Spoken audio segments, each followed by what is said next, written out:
Salut à tous et bienvenue sur AviExpress, votre testeur de produits d'origine chinoise pour l'essai du tout nouveau balai aspirateur d'IBA M500. Alors si vous êtes abonné à ma chaîne et je vous invite à le faire si ce n'est pas le cas, vous savez que j'ai déjà testé pas mal d'aspirateurs balais, dont le petit frère de celui-là, le DBA C17. J'avais fait l'impasse sur le D18 qui n'offrait pas beaucoup d'évolution. Là on est sur un balai aspirateur qui a beaucoup plus de puissance qu'avant, une capacité donc de nettoyage accrue et c'est ça qui m'intéresse, le tout dans un prix ultra contenu. L'objectif de ce test, ça va être de voir comment il réagit sur sol dur et surtout est-ce qu'il sera en mesure de vous aider sur tapis et moquette. C'est parti pour le test. Allez, comme d'habitude, je vous propose de réaliser le premier déballage ensemble et en accéléré. Alors voilà le package complet que je vais vous détailler. En général, on a un aspirateur qui est adapté, y compris aux grandes tailles. Donc moi, je fais 1m76 et je sais d'avance que ça va me convenir. Ici, vous avez un embout pour gratter. Là, vous avez la partie aspirante. Là, vous avez la partie qui contient la batterie et la gâchette pour démarrer l'aspirateur. Là, vous avez bien sûr la tête de nettoyage principale. Un embout suceur, une prise électrique française, bien sûr compatible avec le 220 volts français, et là, un système pour l'attacher contre le mur. Alors moi ce que je regrette par rapport au DBA C17 qui se trouve ici, c'est qu'on n'a plus le petit dock de chargement comme avant qui était bien pratique, où il suffisait de clipser l'aspirateur directement au-dessus, dock qu'on pouvait aussi mettre à la verticale d'ailleurs. Alors les publicités ne jurent que par la puissance pour déterminer si un aspirateur est bon, mais c'est pas le cas pour moi, c'est la brosse rotative qui fait véritablement tout. Donc celle-là est somme toute assez classique, je vais vous la présenter dans le détail. On a ici des axes différents pour pouvoir faire tourner, pivoter la tête sur le sol. Ça marche vraiment super bien, vous voyez, c'est super souple, c'est super fluide. On a deux roues qui viennent aider au déplacement de l'aspirateur. Ça aussi, c'est plutôt cool, c'est bien vu. À l'avant, on a 4 LED qui vont venir éclairer le sol, alors dans des environnements peu éclairés. Au début, je pensais que ça servait strictement à rien, mais en fait, ça révèle réellement les saletés qu'il y a sur le sol. Croyez-moi, c'est pas uniquement cosmétique. Ici, on a un empattement avec le sol d'environ 3 mm. Ça, on en reparlera un peu plus tard. Là, vous avez la brosse rotative qui alterne alors des types de poils un peu plus doux pour la partie violette, un petit peu plus agressif pour la partie rouge, mais sur un sol parquet, ça fera pas de rayures, ça croyez-moi. Moi, j'aurais aimé que ça alterne des poils et des bandelettes en caoutchouc, parce que les bandelettes en caoutchouc sont un peu plus efficaces pour retirer les poils sur les tapis et moquettes notamment. Ici, vous avez une petite bande aussi qui va permettre d'éviter d'abîmer le sol. Vous avez des petites roulettes de part et d'autre idem qui vont créer un axe de circulation qui vont permettre aux saletés vraiment de circuler depuis l'avant vers l'arrière ici. Vous allez pouvoir enlever la brosse rotative et la nettoyer comme ceci. C'est ultra simple, la remettre, ça pose pas de problème. C'est parti. Alors là, je l'ai mis dans sa configuration de taille minimale avec l'embout suceur ici pour pouvoir vous le présenter plus facilement.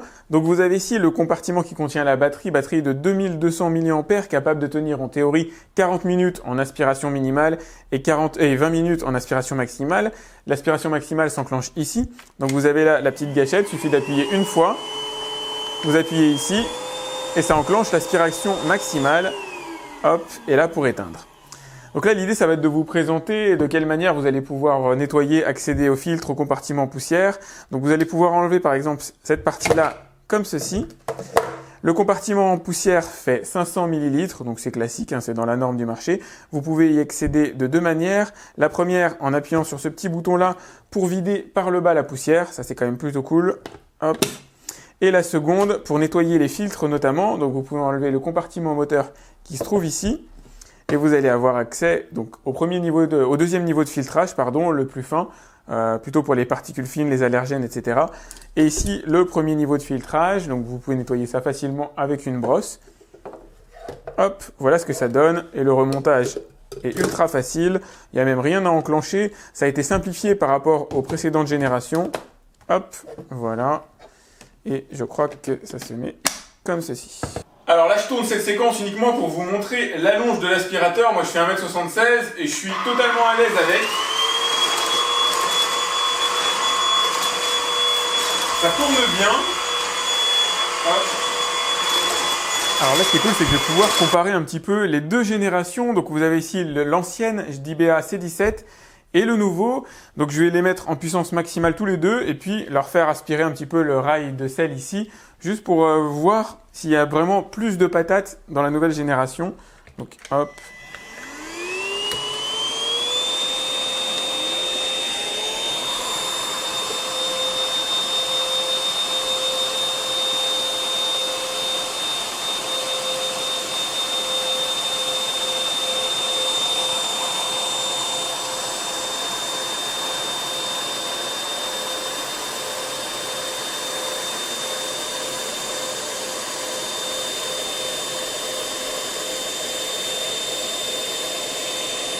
Alors oui, c'est clair, le pari est réussi pour DBA en termes de puissance. Il y a plus d'aspiration dans la nouvelle génération que dans l'ancienne, donc ça c'est plutôt cool. Maintenant, il est temps de passer au test plus sérieux sur le sol. Alors là, je lui ai préparé une ligne droite de test à réaliser avec différentes saletés.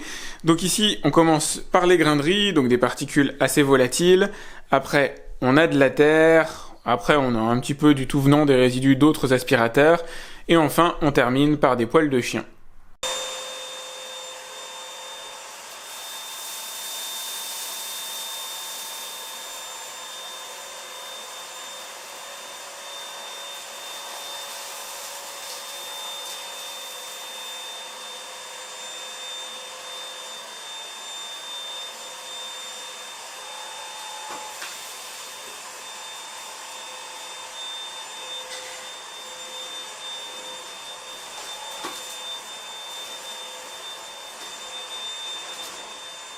Alors comme vous l'avez vu, il a été en mesure d'aspirer toutes les saletés qu'il y a sur le sol, que ce soit des poils de chien ou des particules volatiles comme le riz, la terre ne lui a pas posé de problème.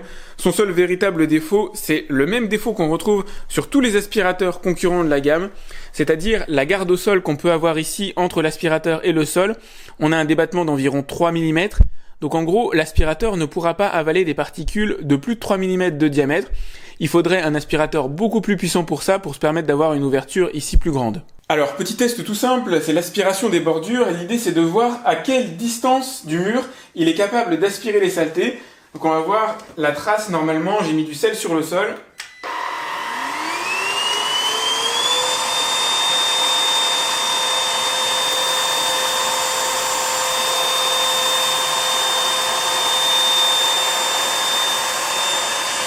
Alors j'avoue que pour ce test-là, c'est un des meilleurs aspirateurs que j'ai vu de ma vie. On a ici pourtant un écart de 2 cm entre la bordure de l'aspirateur et la brosse rotative. Et pourtant, on ne retrouve pas cet écart-là le long du meuble par rapport au sel que j'ai mis. Vous voyez, il n'y a que 2-3 mm ici de sel le long du mur, alors que la brosse normalement s'arrête ici. Ça veut dire qu'il a quand même pas mal de patates d'aspiration, qu'il a été très bien conçu. Pour ceux d'entre vous qui se posent la question de la finalisation du travail, comment on fait pour aspirer les derniers millimètres ? Hop.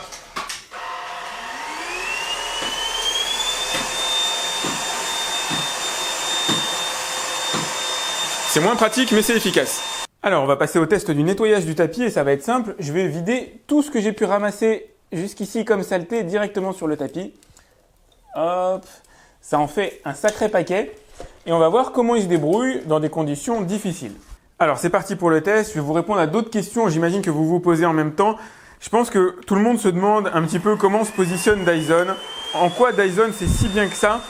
En fait, effectivement, il y a de la puissance supplémentaire chez Dyson, ça c'est clair, mais c'est surtout la brosse rotative qui fait tout. Vous avez le moteur qui est inclus à l'intérieur de la brosse, un moteur très puissant, et ça fait toute la différence selon moi. Là, vous voyez, il s'en est extrêmement bien sorti. Déjà, en un seul passage, on a une démarcation extrêmement claire entre la zone qui est nettoyée et la zone qui ne l'est pas. Je vais vous en refaire un pour que vous puissiez voir. Il est carrément bon, il est même meilleur a priori qu'un Prosenic P9 qui coûte plus cher. J'avoue qu'il se débrouille vraiment super bien, il est assez étonnant. Et là maintenant, on n'entend plus de bruit de ramassage de saleté, je crois qu'il a déjà fini son travail. Donc en fait, avec un Dyson, alors que ce soit un V8, un V10, vous allez tout simplement faire moins de passages pour nettoyer les mêmes saletés. Maintenant, le Dyson aura l'avantage aussi de ramasser des choses qui sont un peu plus incrustées que ce que peut faire là aujourd'hui un DBA. Voilà un très bon test à réaliser. Le dessous de canapé avec l'emboussisseur qui est ici, donc avec un petit grattoir à ce niveau-là pour déloger les saletés plus facilement. Donc je vais le mettre en puissance maximale. Déjà en un seul passage, il a quasiment tout retiré. Il n'y a pas besoin de gratter ni rien. Impeccable.